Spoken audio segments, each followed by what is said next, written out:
আসসালামু আলাইকুম। বিটিভি চট্টগ্রামের সংবাদে সবাইকে স্বাগত জানাচ্ছি কাজী মাহফুজুল হক। প্রথমে সংবাদ শিরোনাম। নির্বাচন ঘিরে বিভ্রান্তি ছড়ানো হচ্ছে। নির্বাচন আয়োজন এবং গণতান্ত্রিকভাবে ক্ষমতা হস্তান্তরে অন্তর্বর্তীকালীন সরকার অঙ্গীকারবদ্ধ, বললেন প্রধান উপদেষ্টা প্রফেসর মোহাম্মদ ইউনূস। ত্রয়োদশ সংসদ নির্বাচনে রিটার্নিং কর্মকর্তার সিদ্ধান্তের বিরুদ্ধে পঞ্চম দিনের আপিল শুনানি অনুষ্ঠিত। শুনানি চলবে আগামী 18 জানুয়ারি পর্যন্ত।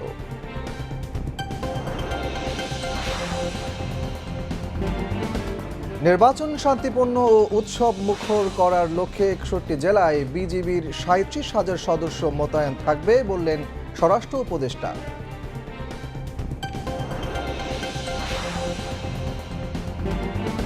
প্রধান উপদেষ্টার বিশেষ সহকারী অধ্যাপক আলী রিয়াজের সঙ্গে ইইউ নির্বাচনী পর্যবেক্ষক দলের সাক্ষাৎ। 17 জানুয়ারি থেকে মাঠে থাকছে ইইউ নির্বাচনী পর্যবেক্ষক দল। গুম, নির্যাতন ও খুনের 3টি অভিযোগে সাবেক মেজর জেনারেল জিয়াউল আহসানের বিরুদ্ধে বিচার শুরুর আদেশ আন্তর্জাতিক অপরাধ ট্রাইব্যুনালের।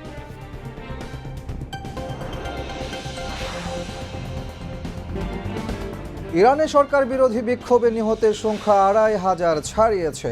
ইসরায়েলি সন্ত্রাসী গোষ্ঠীর কয়েকজন সদস্যকে আটকের দাবি ইরানের।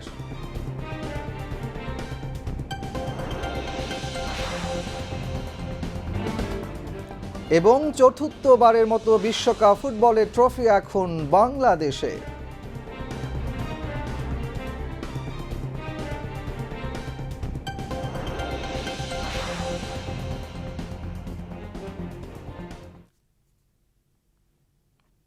এতক্ষণ সংবাদ শিরোনাম শুনলেন, এবার বিস্তারিত।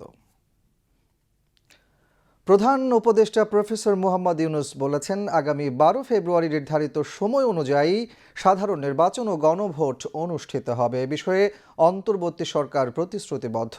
ডোনাল্ড ট্রাম্প প্রশাসনে দায়িত্ব পালনকারী যুক্তরাষ্ট্রের 2 সাবেক জ্যেষ্ঠ কূটনীতিক আলবার্ট গম্বিস ও মর্সেন গতকাল সন্ধ্যায় রাষ্ট্রীয় অতিথি ভবন যমুনায় প্রধান উপদেষ্টার সঙ্গে সৌজন্য সাক্ষাৎ করলে তিনি কথা বলেন। এ সময় প্রধান উপদেষ্টা বলেন, নির্বাচনকে ঘিরে ভুয়া খবরের বন্যা ও পরিকল্পিতভাবে বিভ্রান্তি ছড়ানো হয়েছে। তবে অন্তর্বর্তী সরকার আগামী 12 ফেব্রুয়ারি নির্বাচন অনুষ্ঠানের প্রতিশ্রুতিতে অটল। অন্তর্বর্তী সরকার নির্বাচনী ফলাফল ঘোষণা শেষে গণতান্ত্রিকভাবে নির্বাচিত সরকারের কাছে ক্ষমতা হস্তান্তর করবে। তিনি আরও বলেন, ভোট হবে অবাধ, সুষ্ঠু ও শান্তিপূর্ণ এবং উৎসব মুখর পরিবেশে। নির্বাচনের সময় অন্তর্বর্তী সরকার সম্পূর্ণ নিরপেক্ষ থাকবে এবং সব রাজনৈতিক দলের জন্য সমান সুযোগ নিশ্চিত করে পক্ষপাতমুক্ত প্রশাসন পরিচালনা করবে বলে প্রধান উপদেষ্টা জানান। যুক্তরাষ্ট্রের সাবেক ভারপ্রাপ্ত under secretary of state Albert গম্বিস এবং সাবেক অ্যাম্বাসেডর এট লার্জ মর্সেন নির্বাচনের প্রাক্কালে বাংলাদেশ সফর করছেন। প্রায় 1 ঘণ্টাব্যাপী বৈঠকে প্রধান উপদেষ্টা ও সফররত কূটনীতিকরা আসন্ন নির্বাচন, জুলাই গণঅভ্যুত্থান ও এর পরবর্তী পরিস্থিতি, তরুণ আন্দোলনকারীদের উত্থান, জুলাই সনদ ও গণভোট, নির্বাচনকে লক্ষ্য করে ছড়ানো ভুয়া খবর ও মিস ইনফরমেশন, রোহিঙ্গা সংকট এবং জুলাই পরবর্তী বাংলাদেশের প্রেক্ষাপটে ট্রুথ অ্যান্ড রিকনসিলিয়েশনের সম্ভাবনা সহ বিভিন্ন গুরুত্বপূর্ণ বিষয় নিয়ে আলোচনা করেন। প্রধান উপদেষ্টা বলেন, অন্তর্বর্তী সরকার গণভোটে হাঁ ভোটের পক্ষে প্রচারণা চালাচ্ছে। জনগণের সম্মতি পেলে জুলাই সনদ গণতান্ত্রিক শাসনের এক নতুন যুগের সূচনা করবে এবং ভবিষ্যতে স্বৈরশাসনের কোনো সুযোগ রাখবে না। প্রফেসর ইউনূস বলেন, তৎকালীন ফ্যাসিস্ট সরকারের সমর্থকেরা নির্বাচনকে ঘিরে বিভ্রান্তি সৃষ্টির উদ্দেশ্যে ভুয়া খবর ও অপতথ্য ছড়াচ্ছে। তবে জনগণ এখন সচেতন। ক্রমেই তারা কৃত্রিম বুদ্ধিমত্তা দিয়ে তৈরি ভুয়া ভিডিও শনাক্ত করতে পারছে। 2 কূটনীতিক গত 1.5 বছরে সরকার পরিচালনায় প্রধান উপদেষ্টার গুরুত্বপূর্ণ ভূমিকার জন্য প্রশংসা করেন। প্রধান উপদেষ্টা প্রফেসর মোহাম্মদ ইউনূস বলেছেন, বাংলাদেশ শিপিং কর্পোরেশনকে একটি শক্তিশালী ও লাভজনক প্রতিষ্ঠান হিসেবে থাকতে হবে। আজ নৌপরিবহন মন্ত্রণালয়ের আওতাধীন বাংলাদেশ শিপিং কর্পোরেশন বিএসসি কর্তৃক বাস্তবায়িত ৬টি জাহাজ ক্রয় প্রকল্পের জন্য গৃহীত ঋণ পরিশোধের লক্ষ্যে স্বাক্ষরিত সাবসিডিয়ারি লোন এগ্রিমেন্ট SLA মোতাবেক কিস্তি এবং 2024-2025 অর্থ বছরে ঘোষিত লভ্যাংশ থেকে সরকারের পাওনা বাবদ মোট 203,47 লক্ষ টাকার চেক প্রধান উপদেষ্টা প্রফেসর মোহাম্মদ ইউনূসের নিকট হস্তান্তর অনুষ্ঠানে এ কথা বলেন তিনি। রাষ্ট্রীয় অতিথি ভবন যমুনায় প্রধান উপদেষ্টার কাছে চেক হস্তান্তর করেন নৌ পরিবহন উপদেষ্টা এম সাখাওয়াত হোসেন ও বিএসসি ব্যবস্থাপনা পরিচালক কমোডো মাহমুদুল মালেক।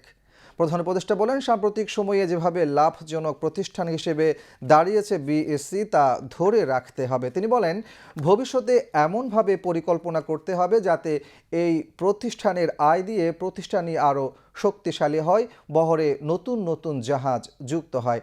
প্রফেসর মোহাম্মদ ইউনূস বলেন, বিএসসির বহরে আরও জাহাজ যুক্ত হলে নাবিকদের মধ্যে উৎসাহ বৃদ্ধি পাবে এবং নতুন কর্মসংস্থান সৃষ্টি হবে। তিনি বলেন, মেরিন একাডেমিগুলোর প্রশিক্ষকদের যথাযথ সম্মানী দিয়ে ধরে রাখতে হবে যাতে তারা বিশ্বমানের নাবিক তৈরি করতে পারে। প্রকল্পটির মাধ্যমে সর্বশেষ জাহাজ সংগ্রহের সুদীর্ঘ ২৭ বছর পর গত 2018-19 মেয়াদে বিএসসির বহরে উক্ত ৬টি বাণিজ্যিক জাহাজ যুক্ত হয়েছে।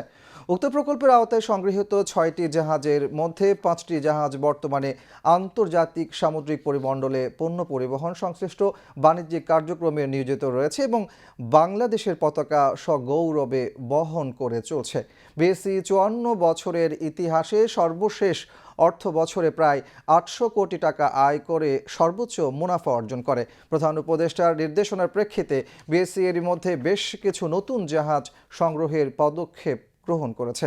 এর মধ্যে সম্পূর্ণ নিজস্ব অর্থায়নে 2টি বাল্ক ক্যারিয়ার জাহাজ সংগ্রহের আওতায় প্রথম জাহাজ বাংলার প্রগতি গত 28 অক্টোবর 2025 তারিখে ডেলিভারি গ্রহণপূর্বক বাণিজ্যে নিয়োজিত করা হয়েছে। এছাড়া দ্বিতীয় জাহাজটি বাংলার নবযাত্রা আগামী 30 জানুয়ারি 2026 ডেলিভারির জন্য সূচি নির্ধারিত হয়েছে। পাশাপাশি সরকারি অর্থায়নে 2টি MR প্রোডাক্ট অয়েল ট্যাঙ্কার এবং নিজস্ব অর্থায়নে একটি আল্ট্রাম্যাক্স আকারের বাল্ক ক্যারিয়ার জাহাজ অর্জনের কার্যক্রম চলমান রয়েছে। সর্বোপরি চীন থেকে G2G ভিত্তিতে আরও 4টি নতুন বড় জাহাজ মাদা ভেসেল সংগ্রহ সহ বেশ কিছু জাহাজ অর্জন করার পরিকল্পনা গ্রহণ করা হয়েছে। ত্রয়োদশ জাতীয় সংসদ নির্বাচনের প্রার্থিতা ফিরে পেতে নির্বাচন কমিশনের 5ম দিনের মতো আপিল শুনানি অনুষ্ঠিত হয়েছে। আজ মধ্যাহ্ন বিরতি পর্যন্ত 50টি আপিল আবেদনের নিষ্পত্তি করা হয়েছে। এর মধ্যে 40টি আবেদন মঞ্জুর, 9টির আবেদন না মঞ্জুর হয়েছে এবং একটি আবেদন স্থগিত রাখা হয়েছে। রাজধানীর আগারগাঁও নির্বাচন কমিশনের সম্মেলন কক্ষে সকাল 10টা থেকে বিকেল 5টা পর্যন্ত শুনানি চলে। আগামী 18 জানুয়ারি পর্যন্ত আপিল শুনানি চলবে।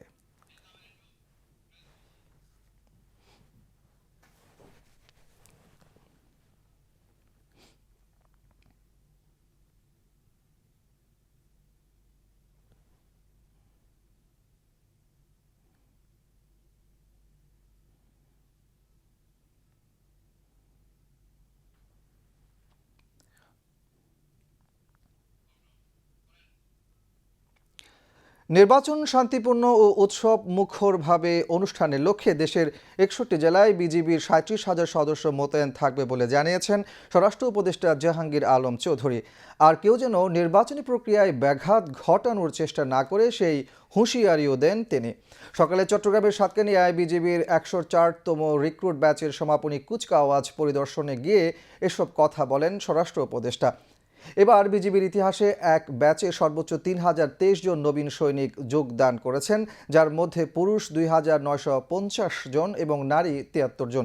এর আগে সমাপনী কুচকাওয়াজের প্যারেড পরিদর্শন করেন স্বরাষ্ট্র উপদেষ্টা জাহাঙ্গীর আলম চৌধুরী ও বিজিবি মহাপরিচালক আশরাফুজ্জামান সিদ্দিকী। প্রথমবারের মতো 3000-এর অধিক নবীন সৈনিকদের প্রশিক্ষণ দেওয়া হয়েছে এবং এই নবীন সৈনিকরা বিভিন্ন ইউনিটে চলে যাবে এবং তাদের এবার এত বেশি রিক্রুটমেন্টের একটা মূল উদ্দেশ্য ছিল নির্বাচনটা যেন শান্তিপূর্ণভাবে, সুষ্ঠুভাবে এবং নিরপেক্ষভাবে এবং উৎসবমুখর হতে পারে। এই জন্যই কিন্তু তাদের এই প্রশিক্ষণ তাড়াতাড়ি কমপ্লিট করে তাদের বিভিন্ন ইউনিটে পাঠাতে দেওয়া হচ্ছে। তারা এই আগামী 12ই ফেব্রুয়ারি যে আমাদের জাতীয় নির্বাচন, এই নির্বাচনে তারা অংশগ্রহণ করবে। দূরে থেকে যদি তারা ওই বিভিন্ন ধরনের বক্তব্য দিচ্ছে, যদি তাদের এত সাহস থাকে তো দেশে এসে তো দিত। যারা পালাই আছে অন্য জায়গায়, ওখান থেকে তো পালাই আছে, চোর তো অনেক কিছু বলতে পারে, তারা পালাই ওখান থেকে বলতেছে, তাদেরটা কেউ শঙ্কিত হবে নাকি?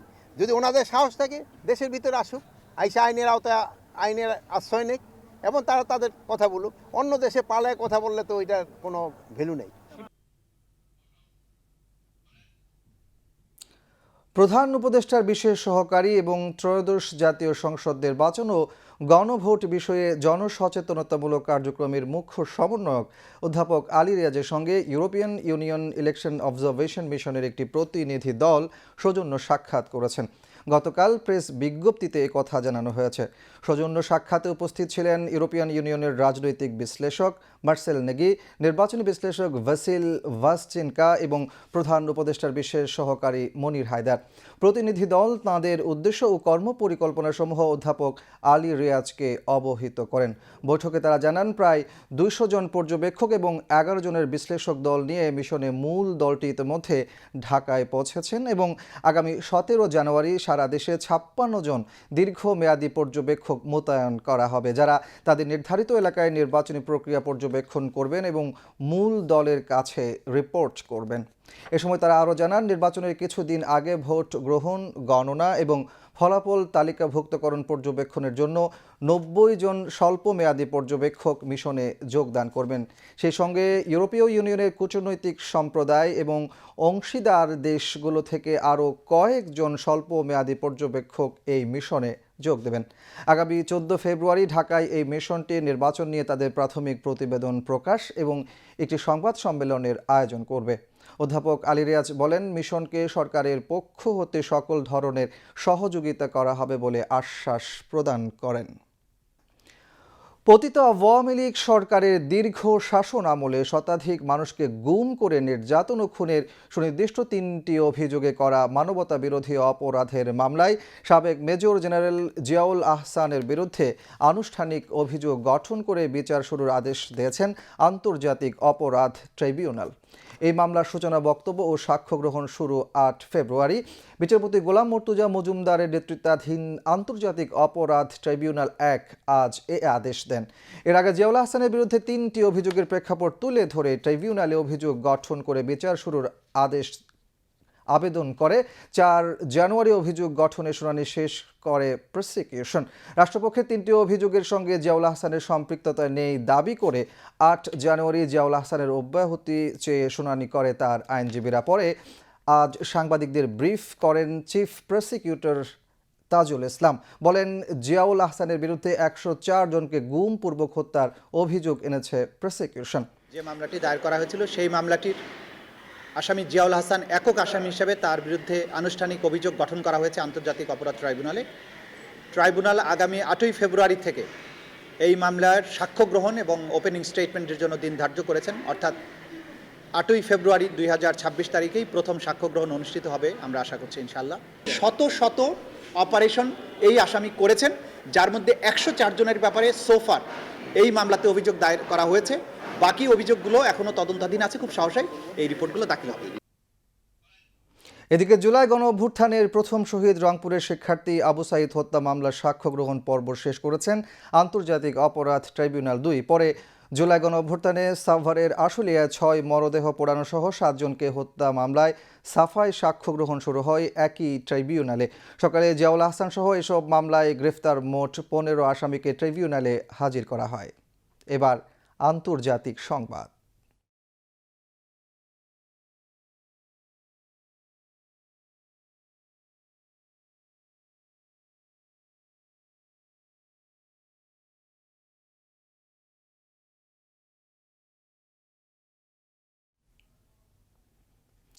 ইরানে 2 সপ্তাহের বেশি সময় ধরে চলা সরকার বিরোধী বিক্ষোভে নিহতের সংখ্যা ভয়াবহভাবে বেড়েছে। মানবাধিকার সংগঠনগুলো তথ্য অনুযায়ী এই বিক্ষোভে এখন পর্যন্ত প্রাণ হারিয়েছেন অন্তত 2,571 জন। নিহতদের মধ্যে রয়েছে শিশু, বিক্ষোভকারী, এমনকি নিরাপত্তা বাহিনীর সদস্যরাও। আজ রাজধানী তেহরানে নিহতদের জন্য রাষ্ট্রীয় গণজানাজার আয়োজনের ঘোষণাও দিয়েছে সরকার।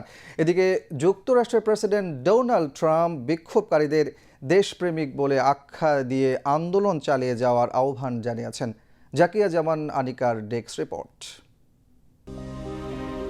ইরানি মুদ্রা রিয়ালের মূল্য হ্রাসকে কেন্দ্র করে গত 28 ডিসেম্বর ইরানে শুরু হয় বিক্ষোভ। প্রথমে অর্থনৈতিক সংকটের প্রতিবাদে রাস্তায় নামলেও ধীরে ধীরে তার রূপ নেয় সরাসরি সরকার বিরোধী আন্দোলনে। যুক্তরাষ্ট্রভিত্তিক সংগঠন human rights activist news agency জানিয়েছে, নিহত 2,571 জনের মধ্যে 2,403 জন বিক্ষোভকারী এবং 147 জন নিরাপত্তা বাহিনীর সদস্য। এদের মধ্যে অন্তত 12 জন শিশু। বিক্ষোভ চলাকালীন দেশজুড়ে ব্যাপক ধরপাকড় চালিয়েছে ইরানি নিরাপত্তা বাহিনী। মানবাধিকার সংগঠনগুলোর দাবি, এখন পর্যন্ত 18,000-এর বেশি মানুষকে আটক করা হয়েছে। অন্যদিকে বার্তা সংস্থা রয়টার্স জানিয়েছে, ইরানের একজন সরকারি কর্মকর্তা গত 2 সপ্তাহে প্রায় 2,000 মানুষের মৃত্যুর কথা স্বীকার করেছেন। বিক্ষোভ শুরুর পর থেকেই ইরানে ইন্টারনেট বন্ধ করে দেয়া হয়। টানা 5 দিন ধরে দেশটি কার্যত বিশ্বের সঙ্গে বিচ্ছিন্ন। যদিও কয়েকটি প্রতিবেদনে বলা হয়েছে আন্তর্জাতিক ফোন সংযোগ আংশিকভাবে চালু হয়েছে, তবে বাস্তবে বাইরে থেকে ইরানে ফোন করা যাচ্ছে না। এই পরিস্থিতিতে বিক্ষোভের প্রকৃত চিত্র বিশ্ববাসীর সামনে তুলে ধরা কঠিন হয়ে পড়েছে। ইরানি কর্তৃপক্ষ দাবি করছে তারা বিক্ষোভ অনেকটাই নিয়ন্ত্রণে এনেছে। রাষ্ট্রীয় সংবাদ মাধ্যম জানিয়েছে, নিরাপত্তা বাহিনীর নিহত সদস্যদের জানাজাকে কেন্দ্র করে সরকারের পক্ষে বড় সমাবেশ হচ্ছে। আজ রাজধানী তেহরানে নিহতদের জন্য রাষ্ট্রীয় গণজানাজার আয়োজনেরও ঘোষণা দিয়েছে সরকার। এদিকে যুক্তরাষ্ট্রের প্রেসিডেন্ট ডোনাল্ড ট্রাম্প বিক্ষোভকারীদের দেশপ্রেমিক বলে আখ্যা দিয়ে আন্দোলন চালিয়ে যাওয়ার আহ্বান জানিয়েছেন। তিনি নিজের সামাজিক যোগাযোগ মাধ্যমে লিখেছেন, সাহায্য আসছে। বিশ্লেষকদের মতে, এবারের বিক্ষোভে নিহতের সংখ্যা গত কয়েক দশকে ইরানে হওয়া যে কোনো আন্দোলনকে ছাড়িয়ে গেছে। অনেকের চোখে এই পরিস্থিতি 1979 সালে ইসলামী বিপ্লবের স্মৃতিকে ফিরিয়ে আনছে। তবে সরকার ও বিক্ষোভকারীদের পাল্টাপাল্টি অবস্থানে ইরানের ভবিষ্যৎ পরিস্থিতি কোন দিকে মোড় নেবে তা নিয়ে অনিশ্চয়তা বাড়ছেই। সব মিলিয়ে ইরানে চলমান এই বিক্ষোভ শুধু দেশটির অভ্যন্তরীণ রাজনীতি নয়, আন্তর্জাতিক রাজনীতিতেও নতুন করে উত্তেজনা তৈরি করছে। জাকিয়া জামান আনিকা, বিটিভি নিউজ।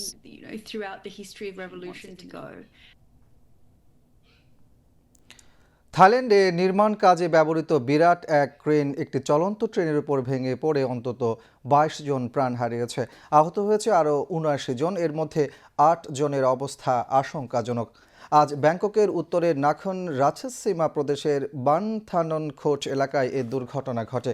ট্রেনটিতে 195 জন যাত্রী ছিল। ট্রেনের বগির ভেতরে আটকে পড়া যাত্রীদের উদ্ধারে ঘটনাস্থলে কাজ করছে উদ্ধারকারী দল। নিহতদের সংখ্যা বাড়তে পারে বলে আশঙ্কা করা হচ্ছে। স্থানীয় সংবাদ মাধ্যমের খবরে বলা হয়েছে, লাওস সীমান্ত থেকে থাইল্যান্ডের রাজধানী ব্যাংকক পর্যন্ত একটি দ্রুতগতির রেলপথ নির্মাণ প্রকল্পের কাজে ব্যবহৃত হচ্ছিল ক্রেনটি। মিশর, জর্দান ও লেবাননের মুসলিম ব্রাদারহুড সংগঠনকে সন্ত্রাসী গোষ্ঠী হিসেবে ঘোষণা করেছে যুক্তরাষ্ট্র। বিশ্বজুড়ে ইসরায়েলের প্রতিদ্বন্দ্বীদের বিরুদ্ধে ওয়াশিংটনের কঠোর পদক্ষেপের অংশ হিসেবে এ ঘোষণা দেওয়া হলো। মার্কিন ট্রেজারি বিভাগ জর্দান ও মিশরের মুসলিম ব্রাদারহুডকে বিশেষভাবে মনোনীত বৈশ্বিক সন্ত্রাসী গোষ্ঠী এবং দেশটির স্টেট ডিপার্টমেন্ট লেবানিজ সংগঠনটিকে বিদেশি সন্ত্রাসী সংগঠন হিসেবে কালো তালিকাভুক্ত করেছে। ফিলিস্তিনের স্বাধীনতাকামী গোষ্ঠী হামাসের প্রতি কথিত সমর্থন এবং মধ্যপ্রাচ্যে ইসরায়েলের স্বার্থ বিরোধী কার্যকলাপকে মুসলিম ব্রাদারহুডকে লক্ষ্যবস্তু করার পেছনে কারণ হিসেবে উল্লেখ করেছে ট্রাম্প প্রশাসন। এবার শেয়ার বাজারের খবর।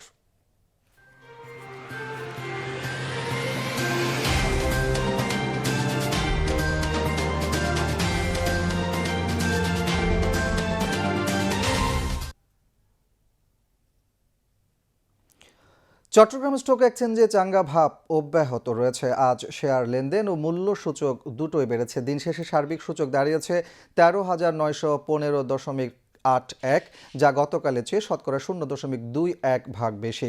এছাড়া সিএসসি ৩০-এর মূল্য সূচক দাঁড়ায় ১২,৪৫৯.৭২, যা গতকালের চেয়ে শতকরা 0.47 বেশি। আজ ১৬১টি কোম্পানির ১৮,২২,৫০১টি শেয়ার লেনদেন হয়, যার মূল্য ৮,৫৯,৩৭,০০০ টাকারও বেশি।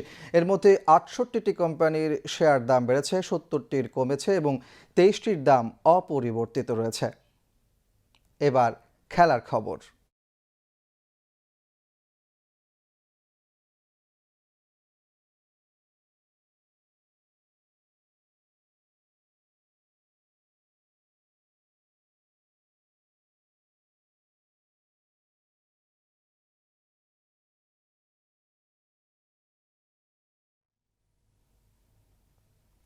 ফুটবল।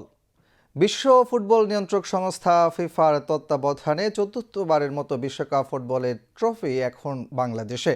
বিশ্বকাপের আসল ট্রফিটি বিশ্বজুড়ে ফুটবল ভক্তদের কাছ থেকে দেখার সুযোগ করে দেওয়ার জন্য আয়োজিত হয় ফিফা বিশ্বকাপ ট্রফি ট্যুর। সে ট্যুরের অংশ হিসেবেই এই ট্রফি এখন বাংলাদেশে।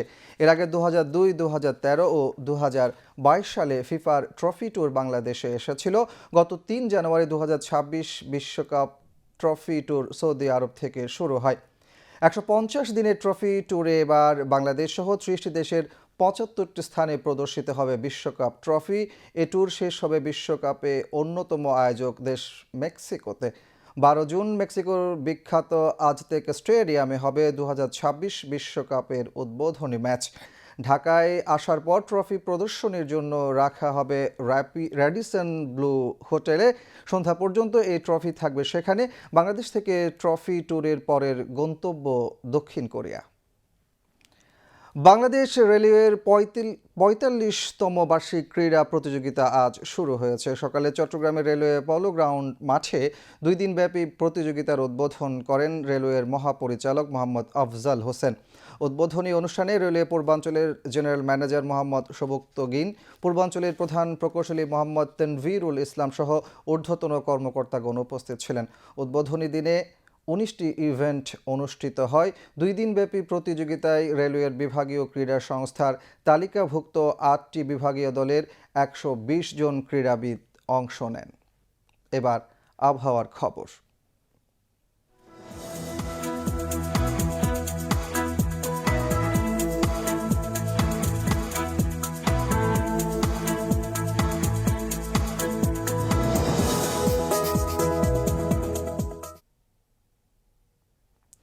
পতেঙ্গা আবহাওয়া অফিস জানিয়েছে, আগামীকাল সন্ধ্যা ৬টা পর্যন্ত চট্টগ্রাম এবং পার্শ্ববর্তী এলাকায় আকাশ অস্থায়ীভাবে আংশিক মেঘলা সহ আবহাওয়া শুষ্ক থাকতে পারে। সেই সাথে শেষ রাত থেকে সকাল পর্যন্ত মাঝারি থেকে ঘন কুয়াশা পড়তে পারে। রাত ও দিনের তাপমাত্রা সামান্য হ্রাস পেতে পারে। পরবর্তী ২৪ ঘন্টায় আবহাওয়ার সামান্য পরিবর্তনের সম্ভাবনা রয়েছে। নগরীতে আজ সর্বোচ্চ তাপমাত্রা ছিল ২৬.৭ ডিগ্রি সেলসিয়াস, যা স্বাভাবিকের চেয়ে ০.৭ ডিগ্রি বেশি, এবং সর্বনিম্ন তাপমাত্রা ছিল ১৬.৫ ডিগ্রি সেলসিয়াস, যা স্বাভাবিকের চেয়ে ২.৬ ডিগ্রি বেশি। আগামীকাল চট্টগ্রামে সূর্যোদয় ৬টা৩৫ এবং সূর্যাস্ত ৫টা৩০। এবার জানিয়ে দিচ্ছি কর্ণফুলী নদীতে আগামীকালের জোয়ার ভাটার সময়সূচি। জোয়ার শুরু হবে ভোর ৫টা৩৭, ভাটা বেলা ১১টা২৪। পরবর্তী জোয়ার শুরু হবে বিকেল ৫টা২১ এবং ভাটা রাত ১১টা৩২।